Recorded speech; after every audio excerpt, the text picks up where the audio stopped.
Hello दोस्तों, आज हम लोग मल्टीपल इनहेरिटेंस को समझेंगे सी प्लस प्लस में और साथ में इसका हम लोग प्रैक्टिकल भी करेंगे।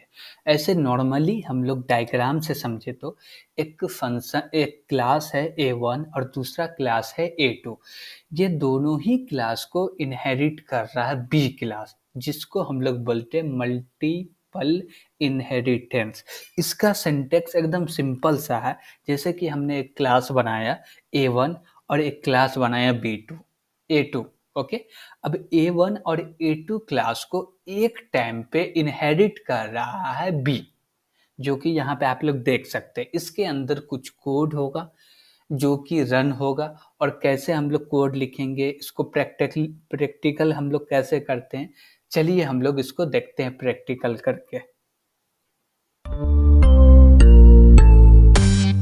चलिए तो हम लोग प्रैक्टिकल देखते हैं। जैसे कि यहाँ पे आप लोग देख रहे हैं कि हमने एक ओल्ड क्लास बनाया है। इसके अंदर प्रोटेक्टिव मेंबर दो बनाया है, एक इंट ए है और इंट बी है, यानी कि इंट टाइप का दो वेरिएबल बनाया है जिसका नाम ए और बी है। ये ओनली ओल्ड क्लास के अंदर दो वेरिएबल एक्सेस कर रहे हैं। और न्यू क्लास के अंदर हम लोग ओनली तीन मेंबर बना रहे हैं, जो कि एक मेंबर प्राइवेट है और दो मेंबर पब्लिक है। और जो पब्लिक है उसको हम लोग मेन फंक्शन से यूज कर सकते हैं, जो प्राइवेट है उसको ओनली क्लास के अंदर ही यूज कर सकते हैं, क्लास के बाहर यूज नहीं कर सकते। ठीक, तो अब हम लोग मल्टीपल इनहेरिटेंस को यूज करेंगे और एक क्लास हम लोग बना लेते हैं बी नाम का। ठीक, तो यहाँ पे हमने लिखा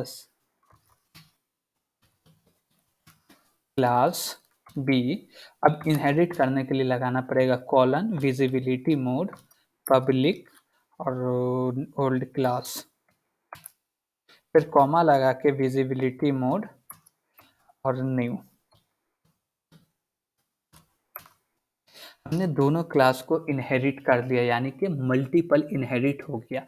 अब हमको इसको एक्सेस करना है, यूज करना है। इसके लिए हम लोग यूज करेंगे पब्लिक। पब्लिक के अंदर हम लोग एक सेट डेटा बनाएंगे जो कि ए और बी के वैल्यू को सेट करेगा। ठीक, तो यहाँ पे हम लोग लिख लेते हैं वाइड सेट डेटा। इसके अंदर इंट एक्स ले ले और इंट एक्स ले लिए और इंट हम लोग जेड ले लिए। ओके, अब इसमें हम लोग सेट करने के लिए कोड लिख दे। ए के अंदर असाइन कर दे एक्स को और बी के अंदर असाइन कर देते हैं जेड को। ये मेरा सेट डेटा का कोड हो गया। अब हम लोग क्या करेंगे, एक वाइड प्रिंट फंक्शन बनाएंगे जो क्या करेगा, प्रिंट करेगा ये तीनों वेरिएबल के वैल्यू को। Print of print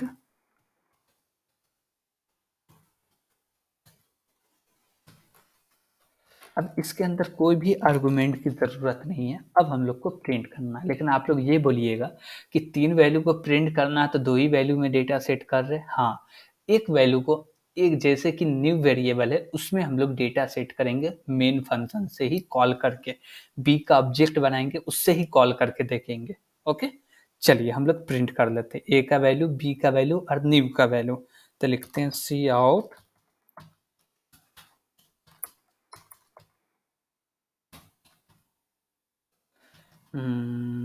A handle.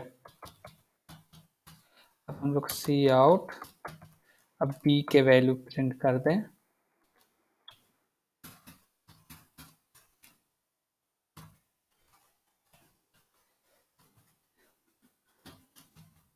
Handle इसमें भी लगा लेते हैं लाइन चेंज करने के लिए।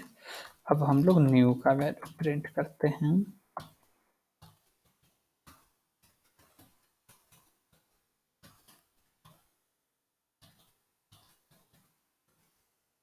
न्यू को हम लोग नॉर्मली एक्सेस नहीं कर सकते, तो यहाँ पे हमको लिखना पड़ेगा गेट न्यू।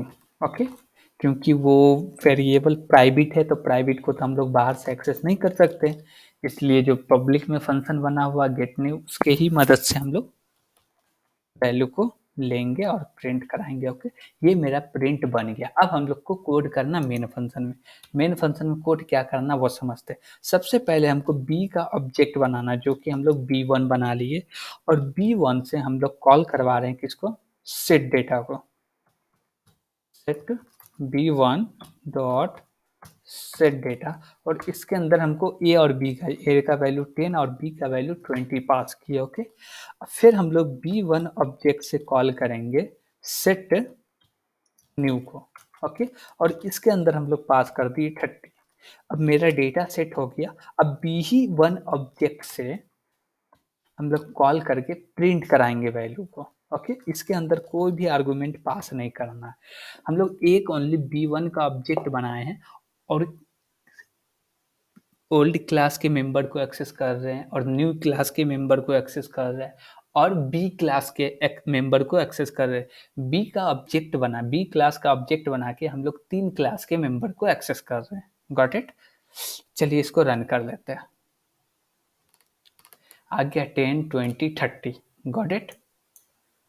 तो ये रहा मल्टीपल इनहेरिटेंस का सिंटेक्स, जो कि आप लोग पूरा देख सकते हैं।